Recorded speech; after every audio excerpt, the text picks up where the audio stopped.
Alhamdulillahirabbil alamin. Pada hari ini, hari yang semoga diberkahi oleh Allah dan mendapat ridhonya Allah Subhanahu wa taala. Amin ya Allah ya rabbal alamin. Pada hari ini kita telah kedatangan tamu istimewa kita. Siapa beliau? Kita kenalkan Ibu Putri Zakiah SPSI. Mohon tepuk tangannya untuk beliau. Terima kasih. Alhamdulillah, mangga Ibu dipersilakan untuk kesini.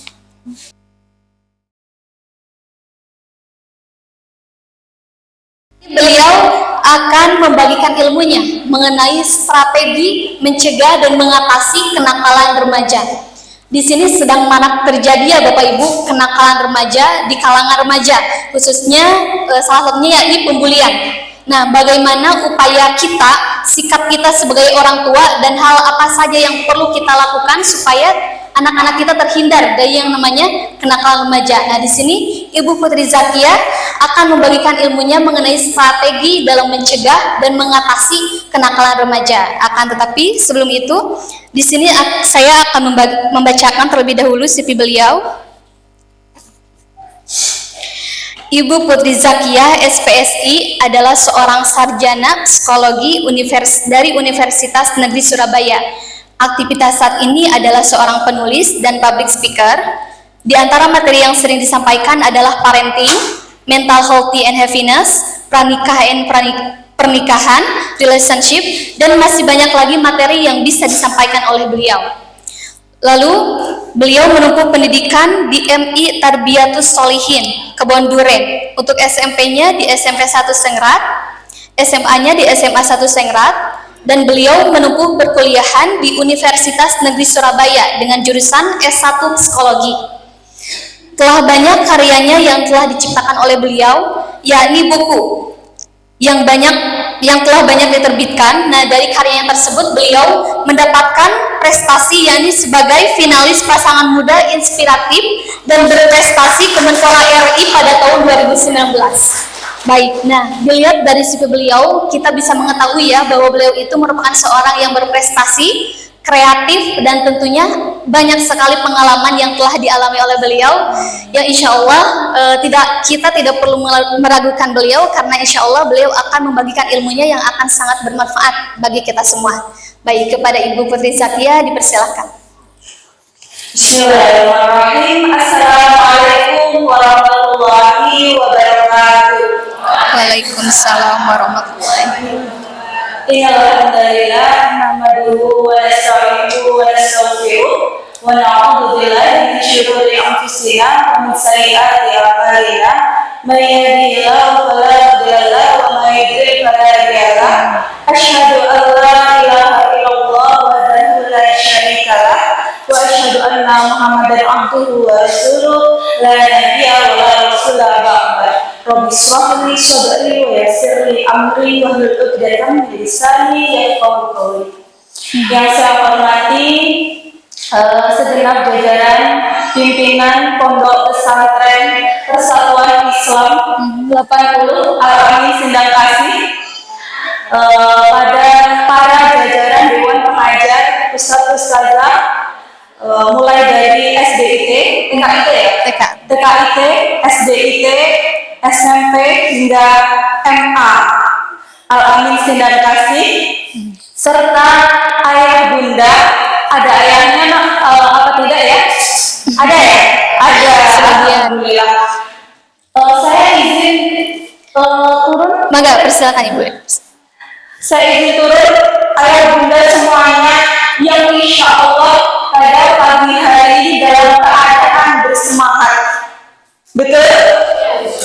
Tadi sudah meniatkan apa kira-kira ketika masih di rumah? Apa niat kita semua ketika ingin hadir di majelis ini? Sudah lihat atau belum? Sudah, alhamdulillah. Apa niatnya? Ingin mencari ilmu, masya Allah. Semoga saja niat kita untuk mencari ilmu, untuk kebaikan putra putri kita, untuk kebaikan putra putri kita diijabah oleh Allah. Alhamdulillah rabbil alamin.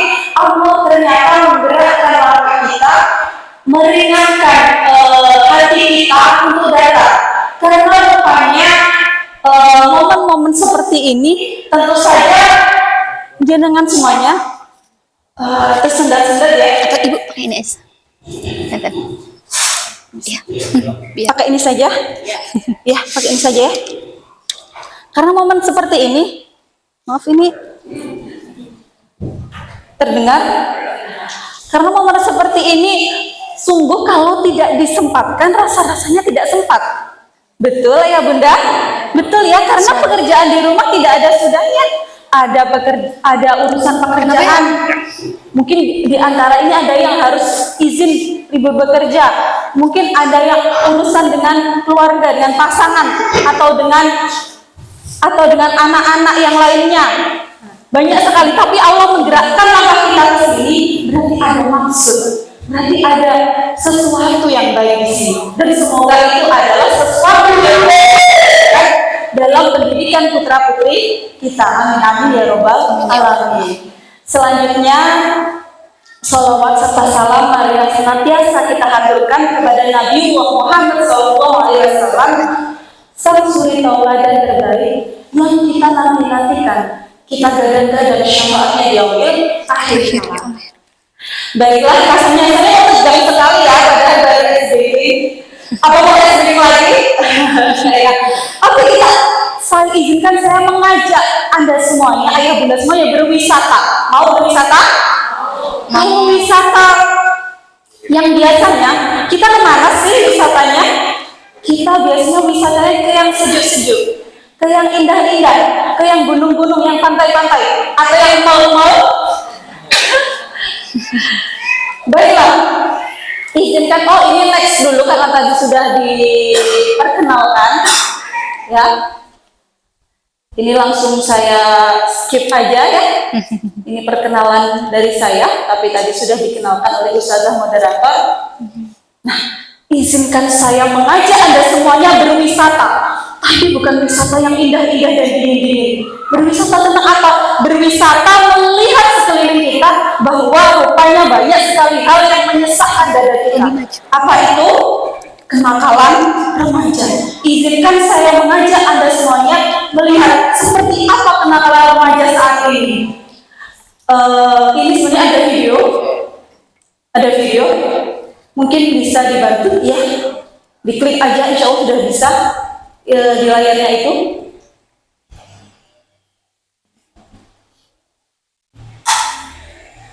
Di bagian layarnya itu diklik aja. Oh nggak bisa ya? Atau di foldernya tadi mungkin bisa.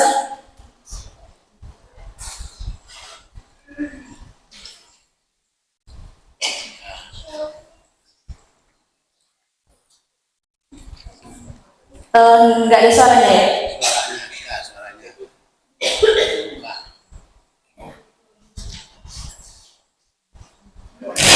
Oh, videonya sebelumnya ini ya, bukan yang ini. Nah, yang sebelumnya. Nah, yang ini. Oh, kalau tidak bisa tidak apa-apa, saya jelaskan saja. Bukan dispensasi menikah. Kita simak bersama-sama terlebih dahulu. Usia mereka tentu usia belasan yang semestinya bermain, mencari ilmu seperti layaknya usia remaja. Tetapi mereka angka ini bukan yang penting di angka 191 itu. Jadi kami memiliki data yang sudah dihimpun oleh tim kami bahwa kemajuan dispensasi pernikahan yang tertinggi di Jawa Timur berada di Kabupaten Malang. Ini adalah kiasan yang diindikasikan adalah 10 besar tertinggi kemajuan dispensasi nikah di pengadilan agama selama tahun 2022 ya. Selama tahun 2022. Kita bisa lihat angkanya ya, ayah bunda semuanya. 37 kabupaten kota di Provinsi Jawa Timur. Jadi kita lihat sekarang yang tertinggi ada di Kabupaten Malang ada 1.434 pengajuan dispensasi nikah. Jadi dispensasi nikah itu ada diajukan ketika yang ingin nikah adalah usianya berada di bawah ketentuan undang-undang yang sudah dibuat. Jadi ketentuan undang-undang yang sekarang dibuat itu mereka yang bisa menikah adalah yang usianya 19 tahun. Dan sedangkan undang-undang sebelumnya itu usianya 16 tahun. Jadi ada perbedaan 3 tahun di sini. Ya, ada perbedaan 3 tahun. Ada juga, ya sekali lagi ada juga sosialisasi undang-undang yang sudah mengubah batas usia pernikahan ini belum tersampaikan sepenuhnya. Tapi sekali lagi kita lihat dulu angka-angka ini. Kabupaten Malang ada 1.000. Boleh di stop videonya, silakan. Ini masih panjang, kita stop saja. Intinya apa ya bunda semuanya? Intinya rupanya di luar sana permintaan dispensasi nikah ya. Kalau nikah tidak sesuai dengan usia yang ditetapkan oleh undang-undang sebenarnya tidak masalah. Yang menjadi masalah adalah penyebab dari mereka mengajukan dispensasi nikah. 90% adalah karena apa? Hamil duluan. Nah, alhamdulillah dibalik hamil duluan. Ya.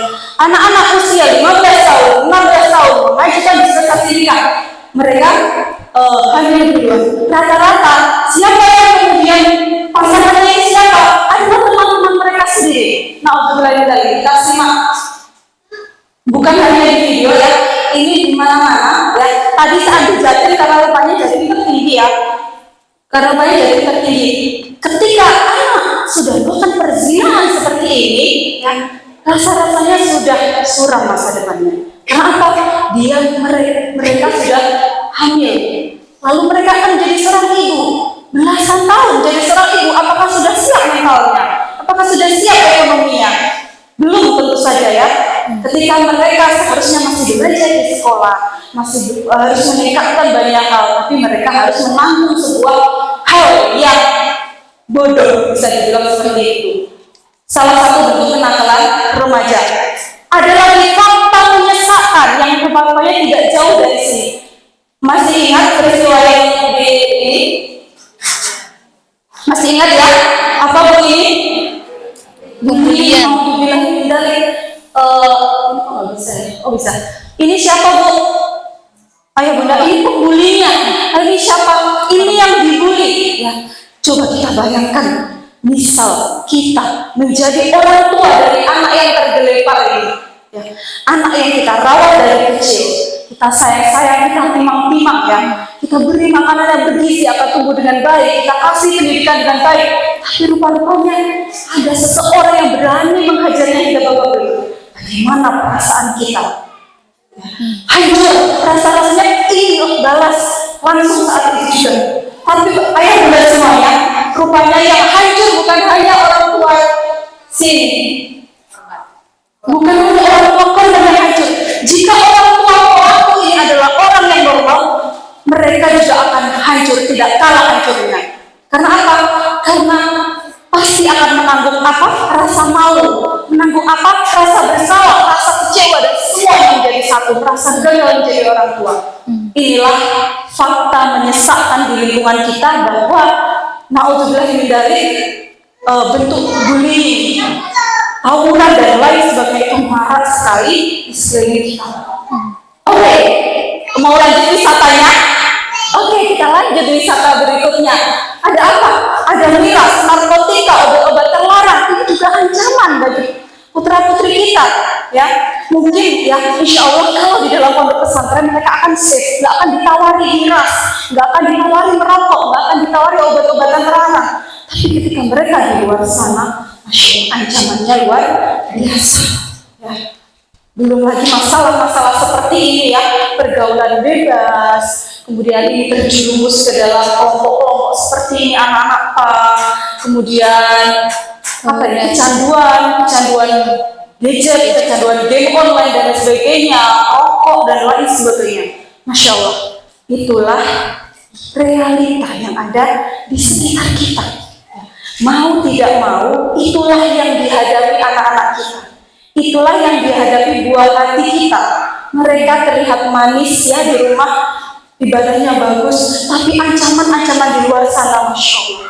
Saya yakin pihak dari pondok pesantren Persatuan Islam ini mengadakan acara ini bukan kok menghakimi bahwa anak-anak ajaran nakal, bukan, tidak, tapi sebagai tindakan preventif atau tindakan pencegah agar putra-putri kita jangan sampai terjerumus ke dalam hal-hal yang bodoh yang seperti kita lihat tadi. Nauzubillah min dzalik. Inilah inti yang akan kita bahas hari ini.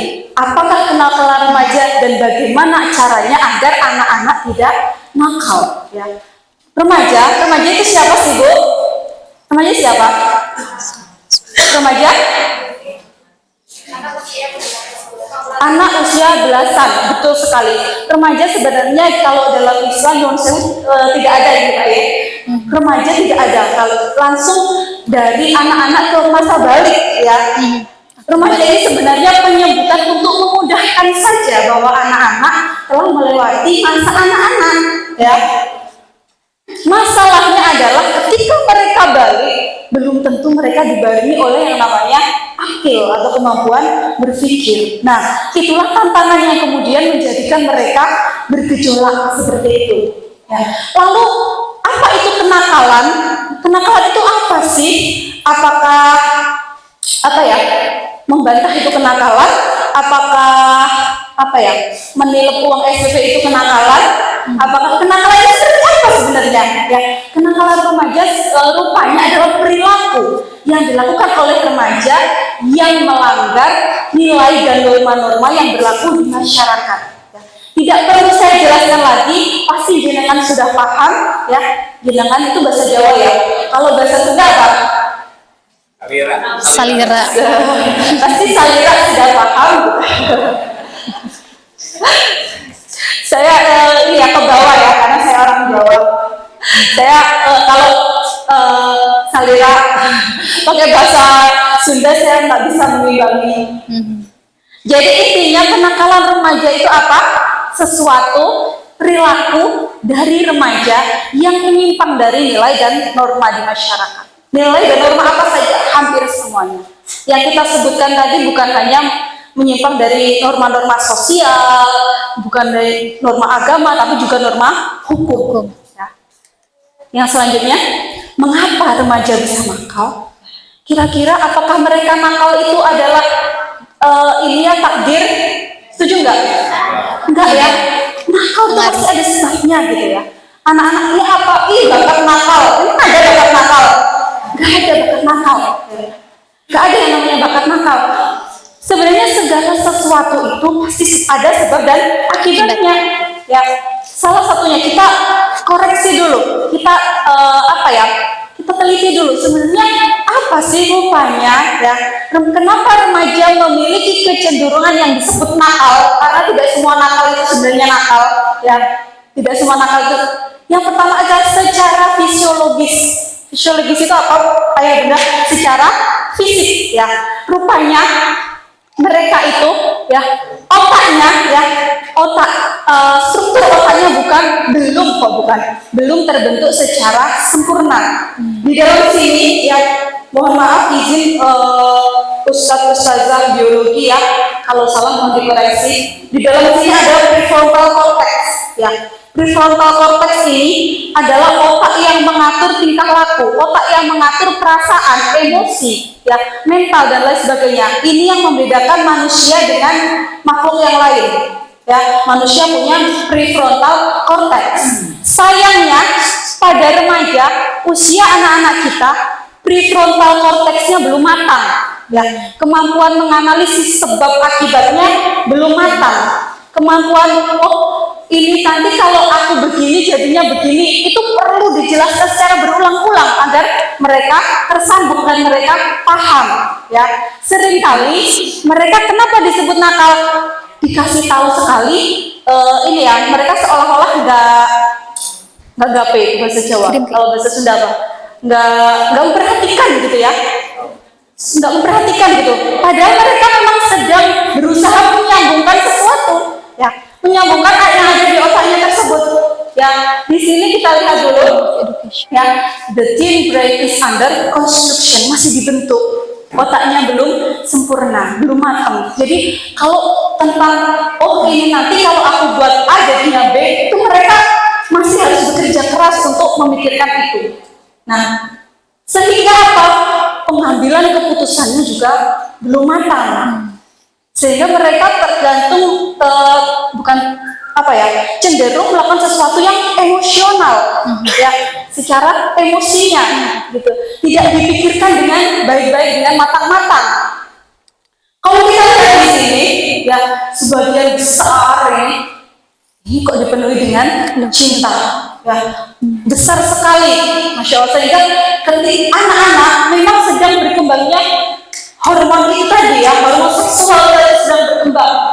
Jadi dikuasai oleh cinta. Nah, di sini ada nih pusat kenakalan, masya Allah. Ya, ini bukan pusat kenakalan, memang belum bersambungan itu tadi. Ya, begitu ya. Jadi ketika anak-anak sedang ada gejolak-gejolak, tolong kita pahami dulu, mereka otaknya sedang dibentuk, ya. Jangan dihakimi dulu, jangan dilabeli, dijudge, jangan. Karena apa? Karena mereka memang sedang membentuk kemampuan berpikirnya, bernalarnya sedang dibentuk, berpikir kritisnya juga sedang dibentuk. Bukan berarti mereka sama sekali nggak bisa dikasih tahu, bukan. Tapi terkadang butuh dikasih tahu dengan cara yang tepat, butuh dikasih tahu dengan cara yang berulang-ulang, macam-macam. Ya. Anak-anak, bukan anak-anak, remaja, ketika ada masalah seringkali melakukan ini, fight, flight, atau freeze. Fight, menyerang. Frontal, ketika ada masalah, frontal, menyerang.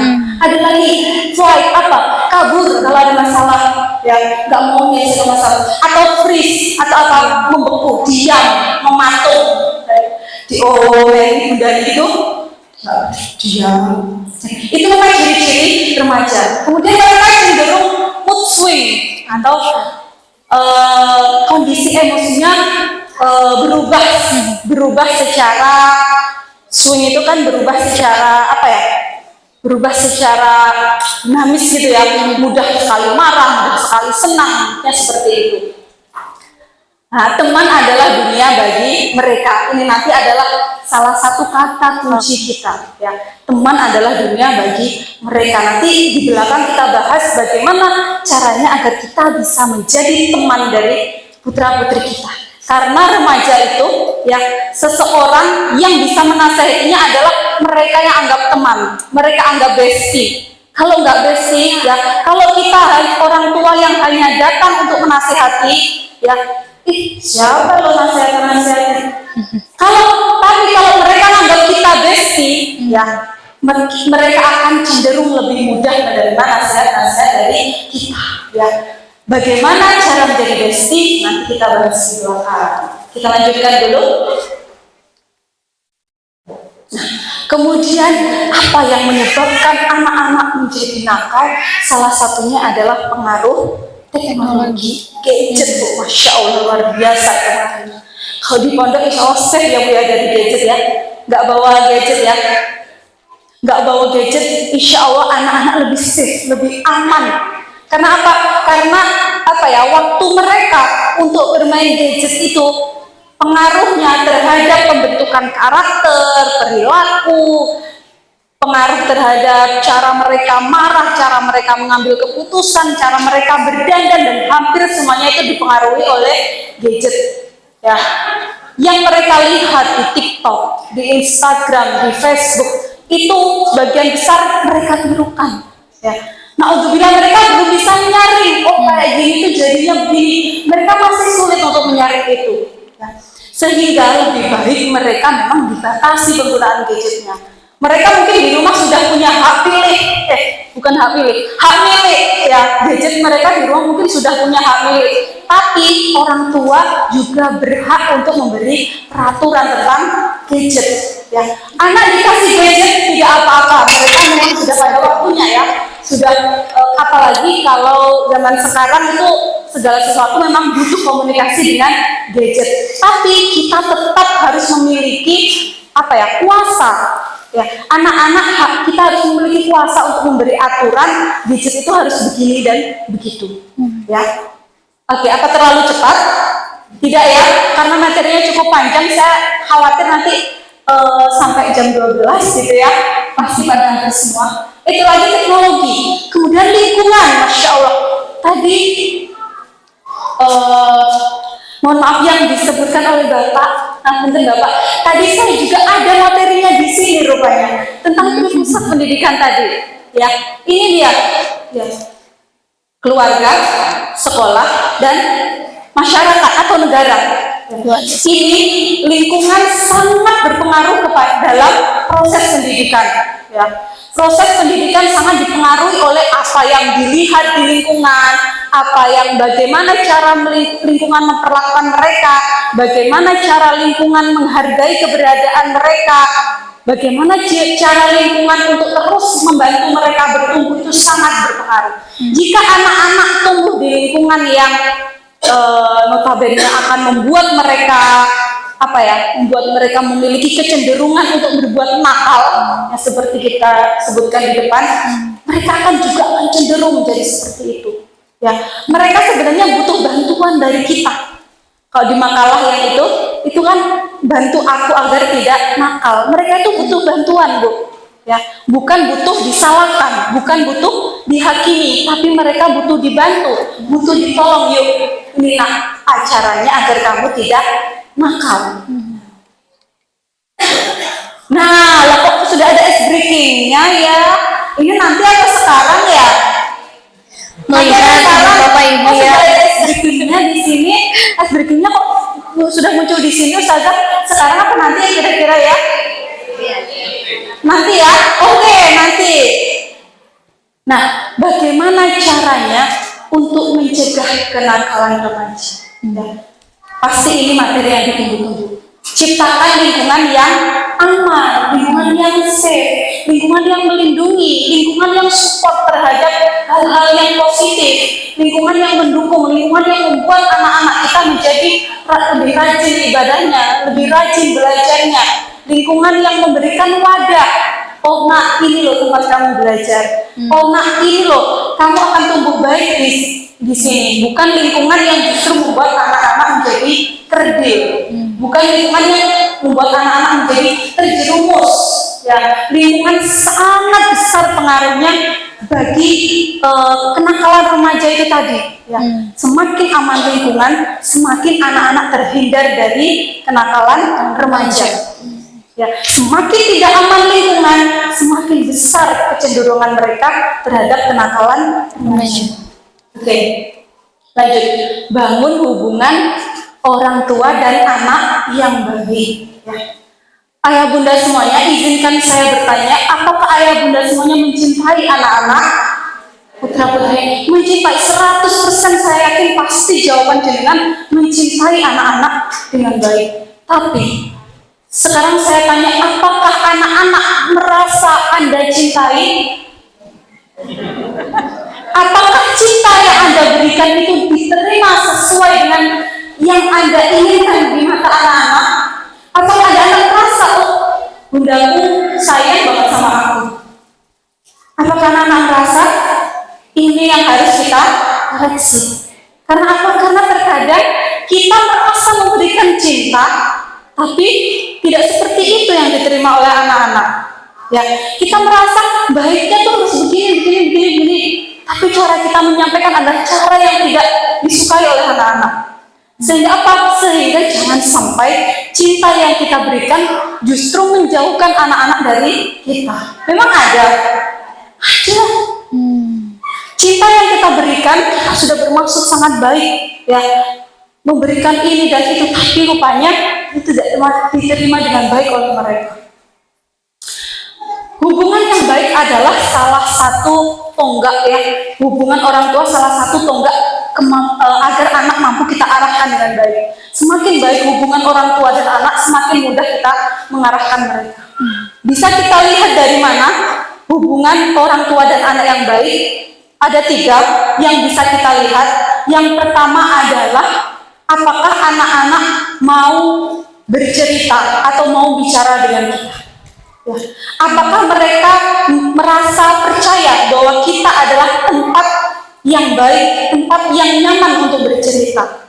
Ketika mereka mampu dan mau bercerita dengan baik kepada kita sudah memiliki satu poin hubungan yang baik antara orang tua dan anak. Apakah anak-anak mau bercerita?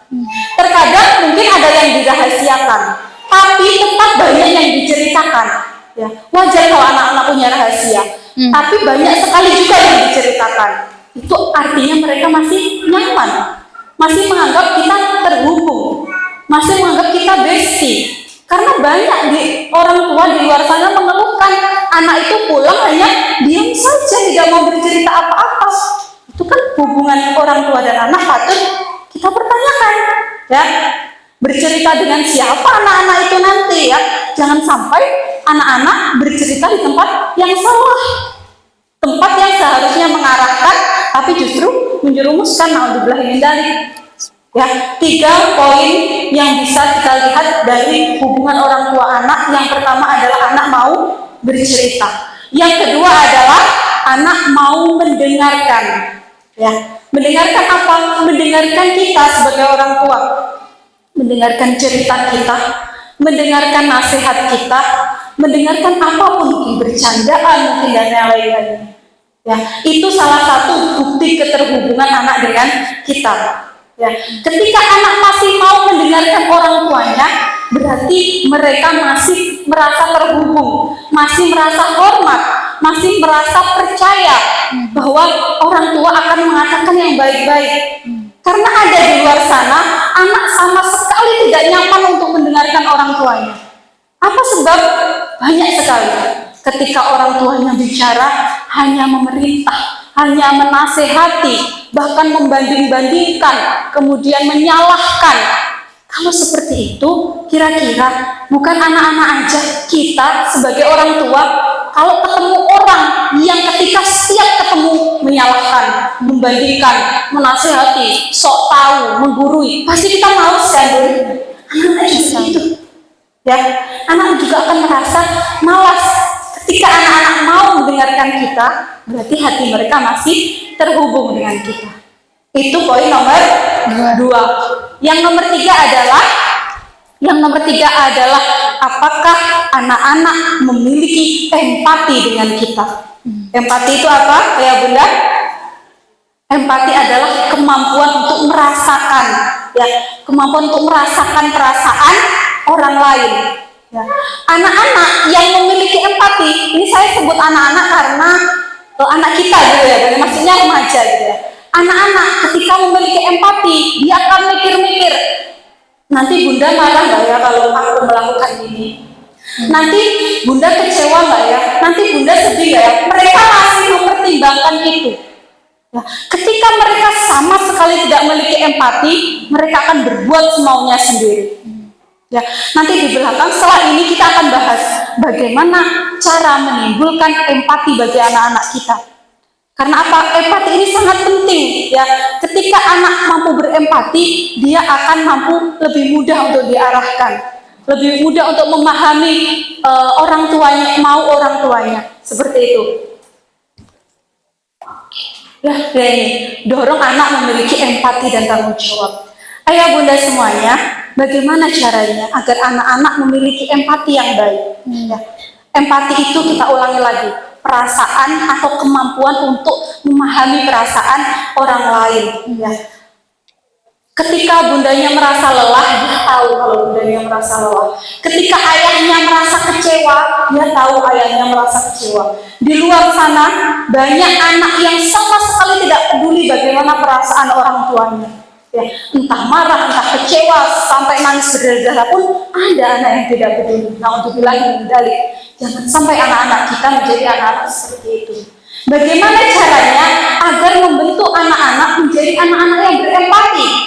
Sesungguhnya empati itu lahir dari 80% keteladanan, 20% nasihat, 80% keteladanan. Kita nggak bisa bilang kamu nggak kasihan sama bunda capek-capek.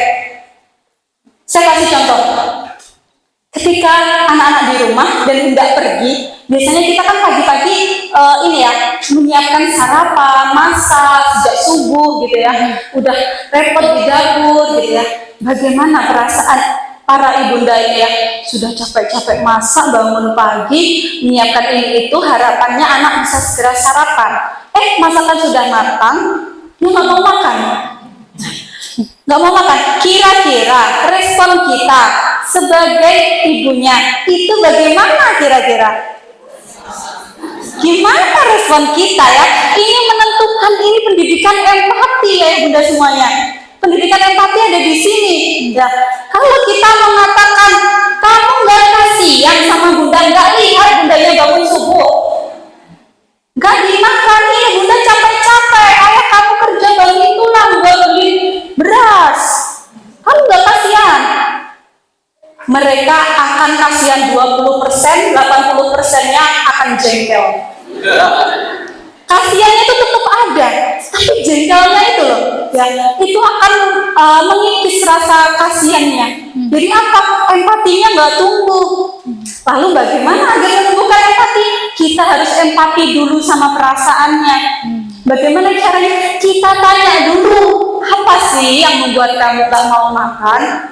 Kenapa Mbak? Kenapa nggak mau makan? Perutnya sakit? Atau kamu buru-buru? Atau kamu lagi nggak nafsu sama masakan Bunda? Dia mungkin akan menjawab alasan banyak hal gitu ya. Ini aku tuh ditunggu, ini aku cepet-cepet sama teman-temanku. Pasti alasan mereka banyak sekali. Ya udah gini aja, nggak apa-apa, kamu nggak makan banyak nggak apa-apa.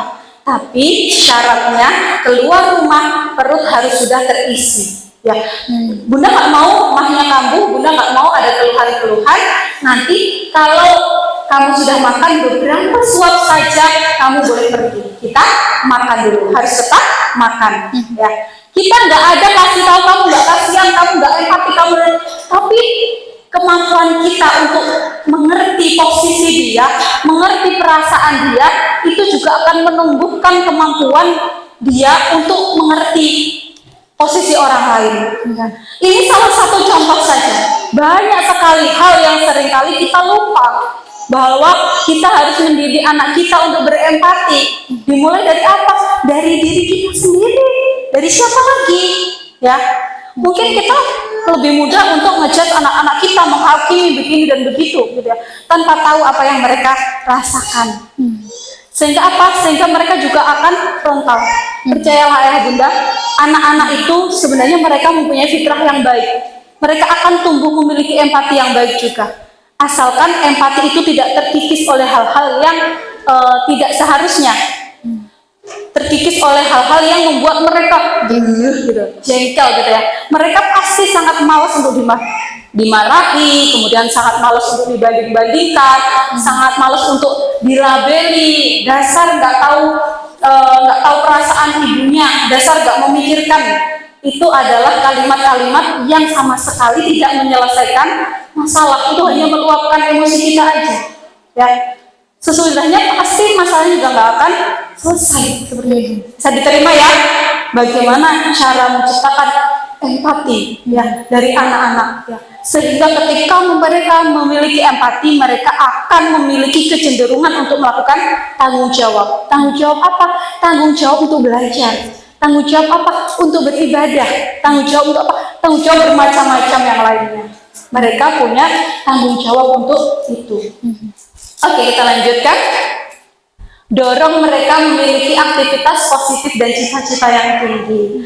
Masya Allah, saya tadi ini ya takjub ya sama penampilan dari teman-teman pembuka tadi, pentas tadi ya. Masya Allah, masih muda ya. Itu adalah wadah yang sangat positif. Wadah yang sangat positif untuk melindungi mereka dari kenakalan remaja. Sebenarnya anak-anak itu mereka kalau waktunya tidak diisi dengan yang positif, mereka cenderung akan melakukan yang negatif. Terkadang kita nggak kasih pilihan ya, nggak kasih opsi-opsi yang positif, kita udah nyala-nyalain, main HP terus, jalan-jalan terus, nongkrong terus, kan mereka bingung, gabut, mau apa gitu ya. Harus apa gitu loh, di rumah harus apa. Mungkin bunda yang senang ini apa namanya cocok tanam ya, kita kasih wadah positif, yuk ikut bunda ini, yuk bikin ini kegiatan waktu di rumah ya. Kalau di pondok insya Allah sudah banyak sekali wadah yang positif ya. Mungkin ada ustadz-ustazah yang bisa menampung atau mewadahi seperti tadi ya, apa namanya tadi, storytelling, terus kemudian membaca puisi, masih banyak pidato dan lain sebagainya. Itu hal-hal yang harus terus kita motivasi anak-anak agar melakukan itu. Karena anak-anak jika tidak kita arahkan ke hal-hal yang positif, waktu luang mereka akan besar kemungkinannya mereka terseret ke dalam hal-hal yang negatif. Ya, seperti itu. Oke, selanjutnya mendampingi anak bebas dari kenakalan. Ini bukan menghakimi ya, bukan menghakimi kok panjenengan lagi, bukan menghakimi salira. Kok nggak pantas gitu ya?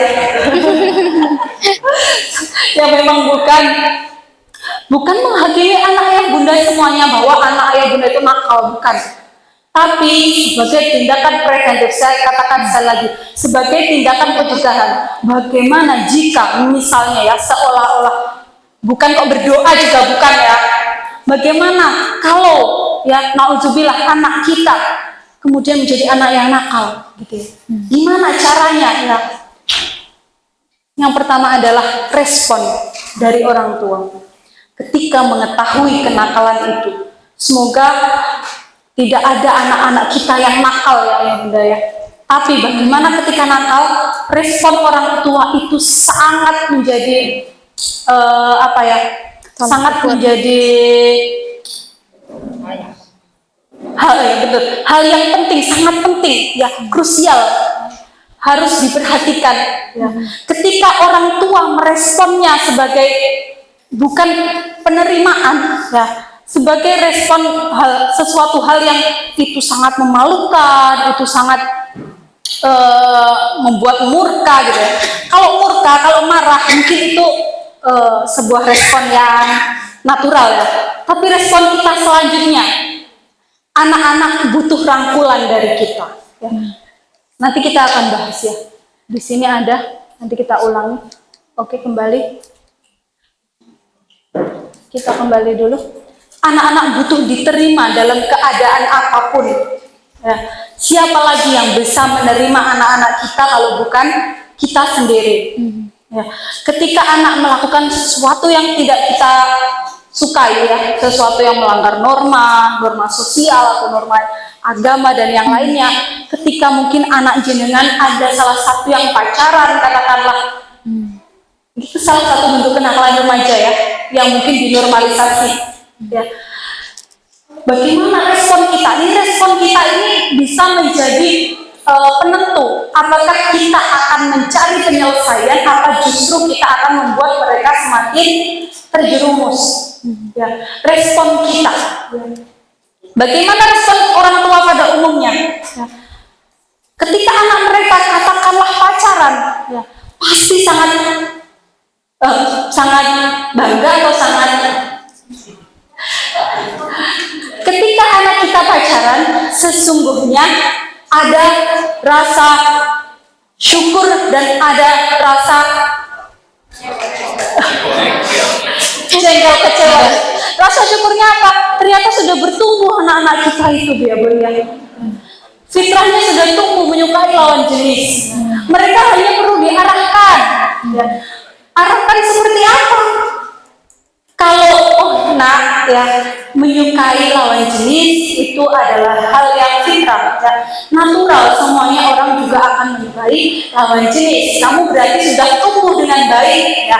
Nauzubillah, jangan sampai kamu tidak menyukai lawan jenis gitu ya. Karena banyak yang akhirnya menyukai sesama jenis. Nauzubillah ya Allah. Tapi dalam agama kita ada batasannya. Ya, batasannya apa? Gitu ya. Nggak perlu saya jelaskan kan batasannya. Insya jenengan sudah paham ya. Tidak boleh berdua-duaan. Nggak boleh chatting mesra. Kita kasih paham seperti itu. Kalau anaknya tetap ngeyel pacaran gimana? Kita dampingi aja. Nggak usah kita diemin. Jangan-jangan anak kita kemudian pacaran, kita ini apa ya misalnya? Diem, maksudnya kita nggak mau sapa. Bunda marah, kamu pacaran, nggak nurut bunda. Diemin. Itu hal-hal yang sesungguhnya tidak menyelesaikan masalah. Bagaimana kita tahu apa yang diperbuat anak kita, sudut pandang pikirnya, cara dia menyelesaikan masalah kalau kita mendiamkan mereka, kalau kita nggak jadi sahabat mereka, gimana kita tahu? Gitu. Jadi kita terima dulu, ya, kita terima dulu bentuk kenakalan mereka itu seperti apa, kita terima dulu. Mungkin ya bunda malu dong sama teman-teman pengajian, masa anaknya bunda pacaran? Malu itu mungkin akan ada, ya.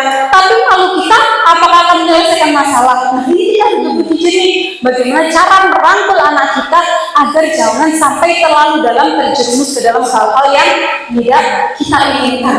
Ya, respon orang tua. Ya. Atau jangan-jangan responnya malah gini, cie, anaknya bunda sudah dewasa, cie. Oh jadi cie ya bunda. Yang satu tadi responnya marah-marah, yang satu malah. Mungkin kita ada rasa anakku sudah suka ya dengan lawan jenis. Ada rasa seperti itu, tapi harus kita kontrol ya bunda.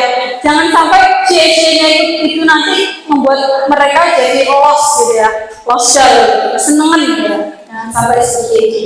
Respon orang tua, kita perhatikan respon kita ya. Yang selanjutnya adalah jangan menghakimi atau melabeli. Ya.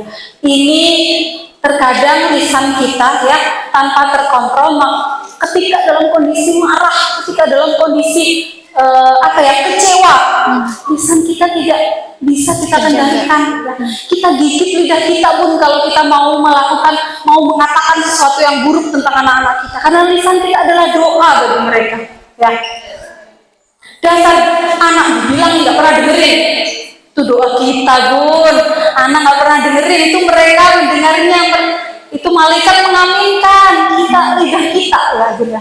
Lidah kita gigit benar-benar kalau sampai kita mengatakan sesuatu yang buruk dengan anak-anak kita. Ya. Melabeli mereka, menghakimi mereka sama sekali tidak menyelesaikan masalah, justru memperparah atau semakin menjerumuskan anak-anak kita. Ya. Bahkan terkadang anak-anak itu ya tidak, kita sudah menduga mereka yang nakal banget, padahal mereka tidak senakal itu bisa saja ya, bisa saja mungkin mereka kalau di rumah nggak mau bantu gitu ya, atau mereka cenderung bermalas-malasan gitu ya. Aku tuh kalau di rumah itu pengen tidur bun, misalnya seperti itu. Maaf sebentar, saya matikan dulu ya. Oh tidak, maaf, intermezzo. Tadi sampai mana ya?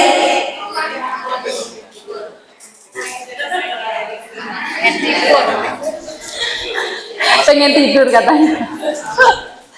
Iya, anak-anak itu terkadang kita berlebihan melabelinya. Ya. Kadang mereka nggak mau bantu aja, kita sudah mengatakan dasar nggak ngerti perasaan ibunya, dasar males. Itu apa? Kan menyelesaikan masalah, tidak akan menyelesaikan masalah, tidak akan membuat mereka langsung rajin. Kan enggak, justru itu akan membuat mereka semakin males, nggak bantu, males belajar. Itu akan terinternalisasi dalam otak mereka yang seperti itu. Oh aku males, oh aku nggak mau bantu, oh aku senangnya main HP, oh aku. Kalau yang sering buruk-buruk kan jadinya buruk juga, ya. Lisan kita, hati-hati dengan lisan kita ya, gitu ya. Jangan menghakimi atau melabeli anak-anak kita. Oke, mengingatkan dengan baik tanpa lelah. Kita ulangi lagi tadi penjelasan tentang prefrontal cortex. Di sini otak anak-anak belum bersambungan dengan baik. Mereka perlu dijelaskan berulang-ulang tentang suatu hal. Ya, mungkin kita kasih tahu kalau maghrib itu matikan TV, sholat, ngaji, misal di rumah ya. Kenapa sih dikasih tahu setiap hari nggak mau dengerin? Nah, itu respon umum. Di sini nggak respon kayak gitu kan? Nggak ada respon kayak gitu. Di sini responnya gimana? Sayang, anak solihah, sudah maghrib, kita matikan TV-nya, ayo sholat ngaji. Setiap hari seperti itu, ya nggak apa-apa. Ya nggak apa-apa. Setiap hari seperti itu ya nggak apa-apa. Karena apa? Karena memang mereka butuh berulang-ulang itu tadi. Ya. Kenapa sih harus dibilang berulang-ulang dulu? Ini belum tersambung. Anak-anak nggak tahu kan kalau ininya belum tersambung. Ya, mereka butuh dikasih tahu berulang-ulang. Ada beberapa anak yang memang dikasih tahu itu langsung nyambung, itu ada. Ya, tapi memang ada juga banyak secara normal malah mereka harus dikasih tahu berulang-ulang. Ya, peraturan-peraturan seperti itu baik dengan tanpa lelah. Ya, nggak usah ada embel-embel. Kenapa sih? Nggak usah dengan nada yang jeng. Nggak usah dengan yang seperti itu. Karena apa? Karena kita cukup kasih tahu aja. Kadang jengkel banget ya Bun ya. Kok kemarin udah dikasih tahu nggak didengarkan? Ya, karena otaknya ini tadi. Ya, besok-besok ketika putra putri, bapak ibu, ayah bunda semuanya mengulangi hal yang sama, padahal kita sudah mengatakan ratusan ribu kali, kita ingat-ingat mereka belum tersambung. Kapan tersambungnya? Ketika mereka sudah masuki masa dewasa atau sekitar sudah bebas dari teenagers, sudah dari mungkin usia 20 tahun. Ketika mereka usia 15 tahun berarti butuh 5 tahun lagi untuk mengatakan hal yang sama. Sebenarnya tidak separah itu, ya. Tidak harus kok nanti sampai usia 20, enggak seperti itu. Tapi mereka memang butuh pengulangan untuk dikasih tahu, dijelaskan, ini yang baik, ini yang enggak baik. Nah, kalau kita nggak dekat dengan mereka, nggak didengar mereka, nggak dianggap besti oleh mereka, bagaimana kita bisa mengatakan dengan baik-baik? Mereka pasti nyolot, dan kita juga akan ikut lebih nyolot. Sehingga menjadi besti mereka itu adalah suatu hal yang harus kita lakukan. Rangkul anak dalam kondisi apapun. Ini sudah dijelaskan tadi ya. Anak-anak butuh dirangkul dalam kondisi apapun. Mereka butuh ditolong. Mereka butuh dibantu. Bukan disalahkan, bukan dihakimi, bukan dibanding-bandingkan. Ya. Ketika anak-anak mungkin melakukan suatu kenakalan, kamu kok nggak kayak anaknya tante ini? Dia tuh nurut banget sama ibunya. Itu apa akan menyelesaikan masalah dengan membandingkan seperti itu? Akan, itu justru akan membekaskan luka pengasuhan di hati anak-anak kita.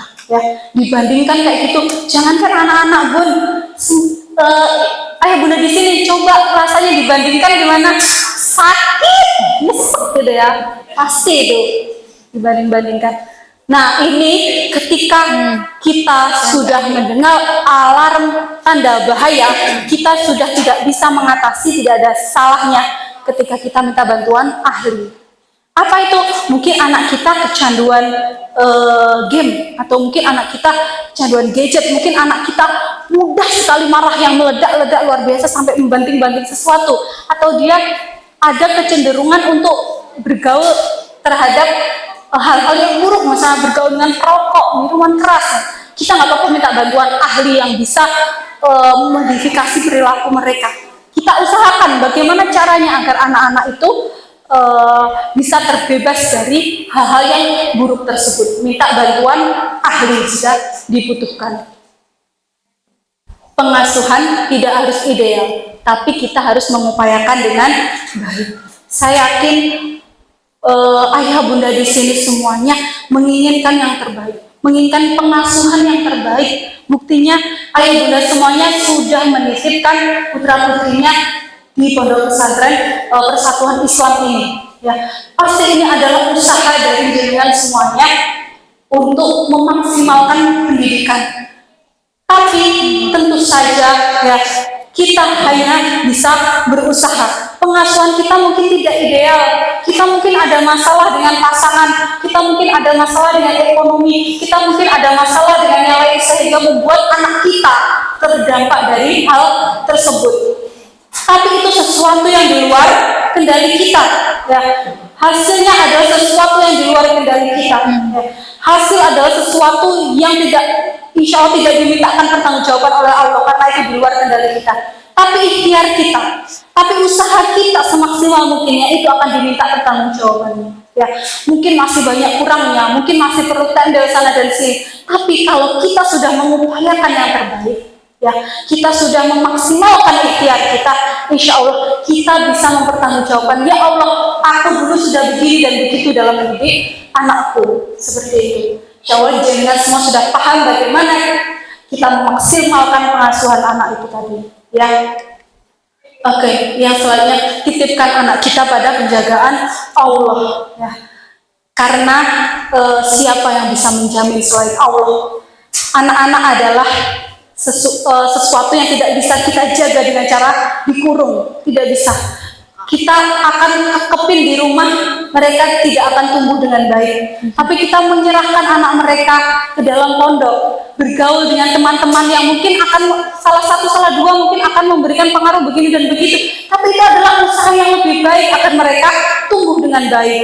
Mereka akan belajar menyelesaikan masalah, mereka akan mengisi waktunya dengan kebaikan, mereka akan belajar mengelola emosi ketika bertemu orang, mereka akan belajar banyak hal, kemampuan untuk self help atau kemampuan untuk membantu diri mereka sendiri, ya. Kemampuan-kemampuan seperti itu mungkin tidak bisa kita ajarkan di rumah, ya. Sehingga kita harus menyerahkan ke dalam orang-orang yang kita percaya agar mampu mendidik anak-anak kita. Selain itu, lebih penting daripada itu, kita serahkan kepada Allah Subhanahu wa Ta'ala. Ya, mungkin anak kita terlihat manis dan lain sebagainya, tapi kita tidak tahu di luar sana. Kalau tidak dalam penjagaan Allah, kita minta lagi pada Syekh. Kita tidak tahu kan Allah Maha membolak-balikkan, ya. Insya Allah itu tadi. Izinkan saya kembali ke ice breaking, ya. Tadi saya ada janji mau ice breaking, ya.